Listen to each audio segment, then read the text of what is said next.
Jangan ngetes GPU pakai Furmark karena bisa bikin rusak. Emang ya?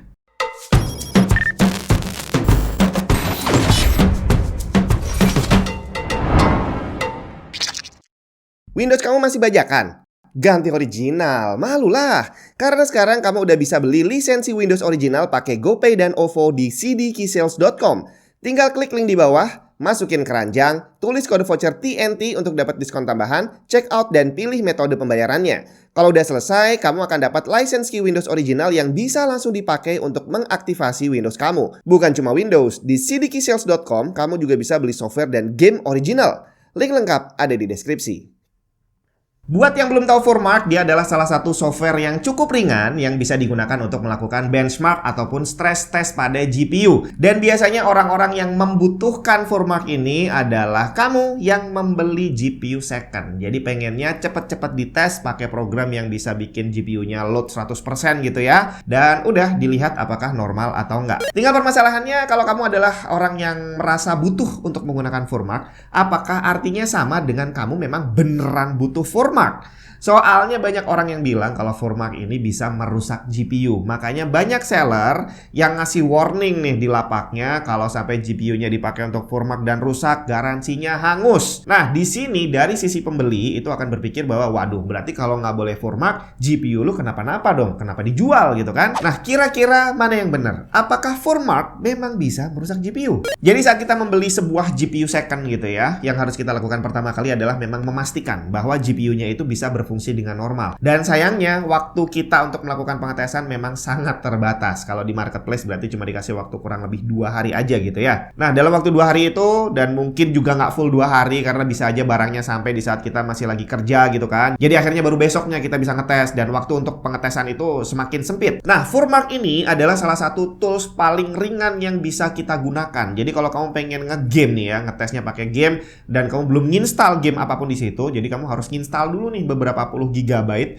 untuk bisa membuat GPU-nya bekerja berat gitu ya. Sedangkan kalau Furmark ukurannya kecil banget bre, dan itu bisa diinstal dengan sangat cepat, downloadnya juga cepat banget dan bisa langsung dijalankan untuk ngasih load GPU-nya 100%. Nah, dengan banyaknya orang yang berpikiran bahwa Furmark ini bisa merusak, berarti ada asumsi di antara banyak orang bahwa Furmark ini sebenarnya ngasih beban ke GPU-nya bukan 100%, tapi lebih dari itu. Memangnya bisa ya? Yang namanya load maksimal itu kan 100%. Emang ada yang lebih dari 100%?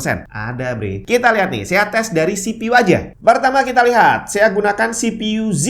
Kita jalanin stress test yang ada di CPU Z ini dan kita lihat load CPU-nya di Task Manager adalah 100%. Tapi kalau kita lihat di HW Info, ternyata terbacanya nggak sampai 100. Dan temperatur setelah jalan beberapa menit ada di kisaran 67 derajat Celcius dan sepertinya nggak naik lagi. Nah, sekarang kita coba bandingin dengan Cinebench R23. Begitu jalan, kita lihat loadnya di Task Manager sama 100%, tapi kali ini di HW Info membacanya juga 100%. Dan yang menarik temperaturnya naik di kisaran 71-72 derajat Celcius. Jadi di sini bisa kita lihat bahwa sama-sama terbaca 100% di Task Manager, ternyata Cinebench bisa bekerja dengan lebih berat. Lebih dari 100%-nya Task Manager. Dan terakhir kita coba pakai Prime 95, terlihat di Task Manager masih sama 100% karena nggak mungkin lebih gitu ya. Di HW Info ini yang aneh, load CPU-nya malah terlihat lebih rendah. Tapi temperatur CPU-nya malah lebih tinggi dari Cinebench. Dari tes yang pendek aja temperaturnya udah sempat nyentuh 75 derajat Celcius. Dari sini kita bisa lihat bahwa pembacaan 100% dari software yang berbeda itu ternyata berbeda juga. Ada yang bilang 100%-nya udah mentok segitu, ternyata kalau pakai software lain dia bisa lebih dari itu. Dan terbukti tadi temperaturnya bisa lebih tinggi walaupun di Task Manager sama-sama terbaca 100%. Tinggal sekarang kita lihat apakah Furmark beneran ngasih load yang lebih tinggi dibandingin software lainnya. Jangan-jangan dia seperti Prime 95 bukan seperti CPU Z. Kita langsung cek aja. Nggak semua TWS cocok dipakai ngegame karena delaynya bakal terasa. Kecuali yang satu ini, Asus ROG Zetra True Wireless yang udah pasti dibuat untuk gamer. Punya low latency wireless connection, udah jelas punya ANC juga, daya tahan baterai up to 27 jam dengan wireless charging case. Fitur quick charge-nya mantep banget. 10 menit ngecas bisa dapat 90 menit pemakaian. IPX4 splash proof water resistance dan juga support equalizer dan virtual 7.1 lewat Armoury Crate. Bentuknya jelas cakep. TWS dan charging case-nya bisa bikin salvo.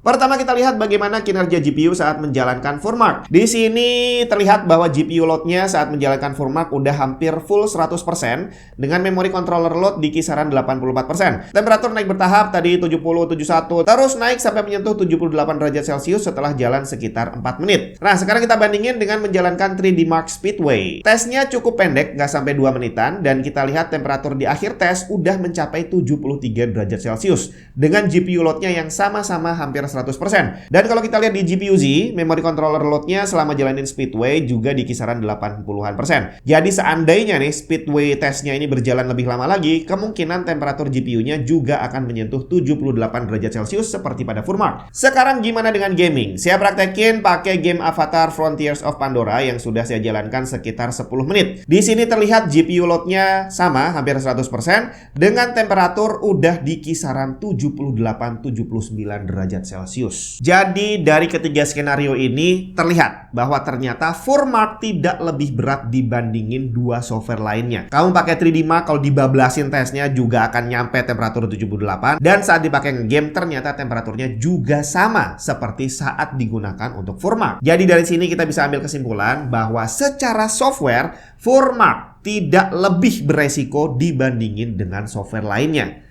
Tapi perlu kamu catat, yang merusak hardware itu memang sebenarnya bukan software, bre, tapi memang kondisi hardwarenya sendiri. Dan salah satu faktor yang membuat hardware itu cepat rusak adalah panas. Overheat, kelebihan panas yang ada di luar batasan yang ditentukan oleh pabriknya. Jadi di saat kamu menjalankan tes ya, mau Furmark, mau 3D Mark, mau Unigine Superposition, mau ngegame, yang perlu kamu lakukan adalah bukan melakukan tesnya, tapi memantau temperatur selama tesnya berlangsung. Jadi yang harus kita lakukan bukan melihat apa itu softwarenya, tapi bagaimana hardwarenya. Nah, di sini yang membuat Furmark bisa lebih beresiko adalah karena kalau kamu pakai Furmark itu kamu cenderung untuk ninggalin PC kamu. Jadi memang pengennya gampang gitu ya, dijalanin, ditinggal, nanti 2-3 jam kemudian dilihat kondisinya seperti apa, pengennya seperti itu. Tapi ini adalah satu hal yang tidak bisa disarankan, karena kalau kamu pakai tesnya itu dengan ngegame, itu kamu akan berada di depan layar selama durasi pengujian. Kamu akan memperhatikan berapa temperaturnya, kamu akan memperhatikan apakah ada yang aneh dengan gambarnya, dan kalau terjadi sesuatu kamu bisa langsung stop pengetesannya. Tapi kalau pakai Furmark, kemungkinannya kamu memang berencana untuk ninggalin PC, dimana kalau sampai terjadi sesuatu kamu nggak ada di depan layar. Walaupun sebenarnya secara teknologi hardware saat ini hal itu udah nggak jadi masalah sih ya, karena hardware modern sekarang udah punya satu fitur yang canggih banget yang kita sebut dengan thermal throttling. Jadi contohnya CPU nih, dia dibuat sama pabriknya udah dengan spesifikasi batas atas temperatur yang biasa kita sebut T-junction. Jadi kalau saat dia dipakai, apapun pakainya, mau stress test, mau dipakai kerja biasa, mau nggak ngapa-ngapain, begitu dia udah menyentuh temperatur atas di junction tadi, maka secara otomatis sistemnya akan menurunkan clock, menurunkan loadnya, untuk tujuannya adalah menurunkan temperatur, biar nggak sampai lebih dari itu.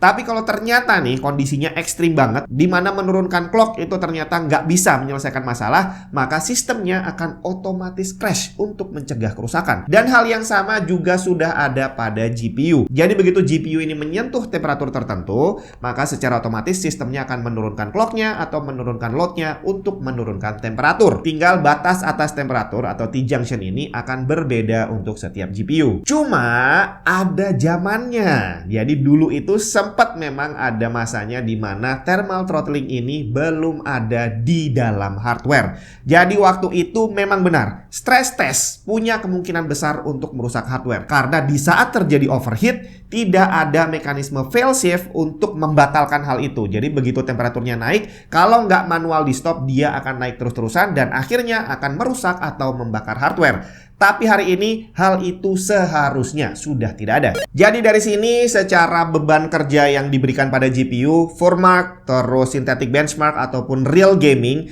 itu semuanya akan memberikan load yang kurang lebih sama. Jadi hasilnya tidak ada salah satu yang lebih berbahaya gitu ya. Bedanya adalah kalau Furmark itu didesain untuk jalan terus-terusan dan baru berhenti kalau kita stop. Sedangkan yang ngegame juga sebenarnya kita stop manual sih. Cuma bedanya saat ngegame kita ada di depan layar. Kalau capek kita berhenti. Kalau ada yang aneh, temperaturnya ketinggian atau ada artefak, kita berhenti. Kalau Furmark, enggak. Kalau udah kita tinggal, ya udah kita nggak tahu apa yang terjadi di sana. Walaupun ada mekanisme failsafe seperti thermal throttling, tapi kalau lagi nasib kita, failsafe-nya tadi error, akhirnya ya sudah. Kalau emang harus rusak karena nasib, karena tadi thermal throttling-nya nggak berfungsi, ya mau gimana lagi. Jadi mau nggak mau memang kita kalau ngetes, ya harus ada di depan layar gitu ya. Sama satu lagi bedanya, kalau kamu pakai Furmark untuk melakukan pengetesan selama 5 jam mungkin ya, itu berarti selama 5 jam non-stop GPU-nya akan kerja 100%. Tapi kalau kamu ngegame, kemungkinan besarnya nggak akan sepanjang durasi 5 jam itu 100% terus. Karena akan ada kalanya muncul load screen, dimana saat itu GPU load-nya akan turun gitu ya. Terus kamu pause untuk ditinggal minum, ditinggal ngambil makanan, itu juga GPU load-nya akan bisa turun. Cuma seharusnya secara selisihnya juga nggak akan terlalu banyak. Nah, terus ada pertanyaan lagi. Kalau kita pakai 5 jam tadi untuk Furmark dan dia terus-terusan 100% gitu ya, apakah itu akan mempengaruhi usia GPU? Ya, dengan melihat mekanisme kerjanya dibandingin dengan 3D Mark dan juga ngegame tadi, ya kalau Furmark menghabiskan usia 5 jam, berarti ngegame juga menghabiskan usia 5 jam juga. Sama, tidak ada yang lebih tinggi. Jadi sekarang kalau kamu mau ngetes, nggak usah takut. Tinggal pilih aja mana yang lebih nyaman buat kamu. Mau pakai Furmark boleh, mau pakai synthetic benchmark boleh, mau pakai ngegame juga boleh. Yang penting satu, mau manapun yang kamu pakai, perhatikan temperaturnya. Jangan sampai overheat. Kalau kamu beli dan ternyata overheat, ya konsultasi aja. Apakah boleh kamu coba ganti thermal paste sendiri atau retur aja biar gampang cari barang yang lain. Semoga bermanfaat. Kita ketemu lagi di video yang lain.